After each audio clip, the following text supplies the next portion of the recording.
ঈদের তৃতীয় দিনেও কমেনি মানুষের ভিড়। দিনাজপুরের খানসামা ভিউ পয়েন্টে এখনও চলছে ঈদের আনন্দ আর উৎসবের আমেজ। আজকে আমরা দেখব তৃতীয় দিনের পরিস্থিতি, কতটা জমজমাট রয়েছে এই জনপ্রিয় পর্যটন স্পট।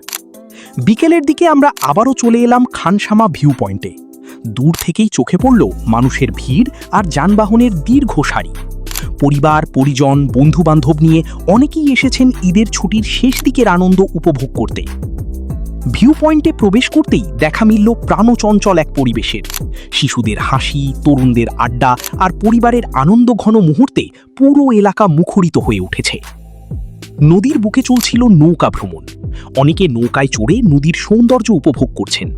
বিকেলের সোনালি আলো আর নদীর শীতল বাতাস এই মুহূর্তগুলোকে আরও বেশি উপভোগ্য করে তুলেছে। ভিউ পয়েন্টের চারপাশে বসেছে নানা ধরনের খাবারের দোকান।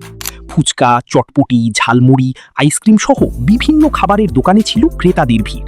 বিশেষ করে নদীর ভাসমান ফুচকার দোকানটি ছিল দর্শনার্থীদের অন্যতম আকর্ষণ।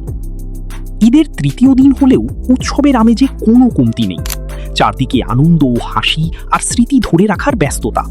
কেউ ছবি তুলছেন, কেউ ভিডিও করছেন, আবার কেউ পরিবার নিয়ে সুন্দর সময় কাটাচ্ছেন।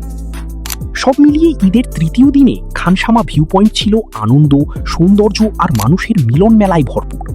ভিডিওটি ভালো লাগলে লাইক, কমেন্ট ও শেয়ার করতে ভুলবেন না।